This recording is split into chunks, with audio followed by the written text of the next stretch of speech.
បាទសូមជម្រាបសួរបងប្អូនបាទថ្ងៃនេះពេកកសកម្មរាវិនមកបង្រៀនបងប្អូនពីវិធីចិញ្ចឹមកណ្ដូបបាទងាយស្រួលបាទចិញ្ចឹមកណ្ដូបតែ40ថ្ងៃទៅ45ថ្ងៃយើងអាចលក់បានលុយហើយបងប្អូនបាទអញ្ចឹងយើងអាចលក់បានចន្លោះពីតម្លៃ 25,000 រៀលទៅ 35,000 រៀលនៅក្នុង1គីឡូសាច់កណ្ដូបបាទអញ្ចឹងបើសិនជាបងប្អូនមានតែ100គីឡូលក់ក្នុងមួយខែបងប្អូនអាចបានចន្លោះពី2លានកន្លះទៅ3លានកន្លះបើសិនជាបងប្អូនមានកណ្ដូប500គីឡូលក់ក្នុងមួយខែវិញបងប្អូនអាចលក់បានចន្លោះពី10លានទៅ15លានបាទហើយវាស៊ីតែស្មៅស៊ីស្លឹកចេកស្លឹកដូងស្លឹកអំពៅស្លឹកអាស័យបាទតែបងប្អូនមិនចាំបាច់ចំណាយលុយទៅទិញចំណីដូចយើងចាំត្រីចាំមន់អីទេបងប្អូនបាទអញ្ចឹងតោះឥឡូវយើងទៅរៀនចាំទាំងអស់គ្នាបាទហើយនេះគឺជា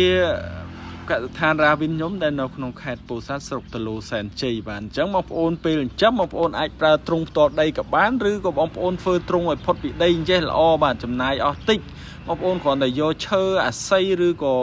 ដែកអីបងប្អូនផ្សារវាធ្វើជារៀនអញ្ចឹងមកហើយប្រក់ដំបូលយកកស៊ូតង់ប្រក់ដំបូលមកហើយបងប្អូនចងមុងនៅក្នុងហ្នឹងបាទយើងប្រក់ដំបូលកុំឲ្យភ្លៀងចូលទៅបានហើយបងប្អូនបន្ទាប់មកបងប្អូនគ្រាន់តែយកពងយកទៅដល់ដាក់ចូលក្នុងមុងហ្នឹងទៅវាញាស់មកយើងឲ្យតែស្មៅស៊ីទៅបានហើយបងប្អូនបាទឲ្យរហូតតតែ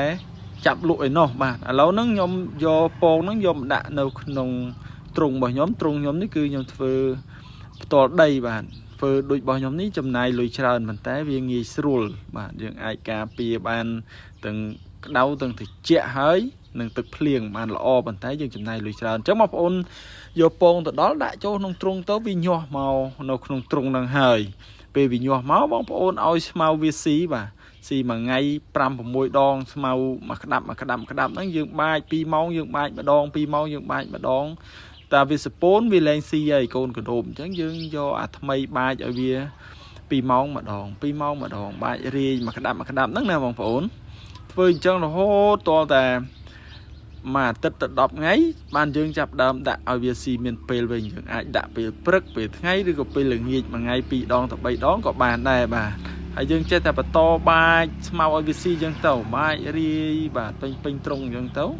ស្មៅក៏បានស្លឹកចេកក៏បានស្លឹកអំពៅក៏បានស្លឹកដូងក៏បានបាទស៊ីអត់ចេះរើសទេកដោបហើយខាងខ្ញុំក៏មានលក់ពងជូនបងប្អូនដែរបងប្អូនទិញពង1គីឡូតម្លៃ 30,000 ខ្ញុំថែមមុងឲ្យមួយបងប្អូនមិនបាច់ហត់ដេឬក៏អត់ដឹងថាមុងនឹងមានរូបរាងអាម៉េចអញ្ចឹងបងប្អូនទិញទៅខ្ញុំថែមមុងឲ្យស្រាប់បងប្អូនយកទៅដល់ចងលើធ្នើលើទ្រុងដែលបងប្អូនវាយឈើវាយដែកហ្នឹងចងឲ្យដាក់ពងនឹងចូលទៅ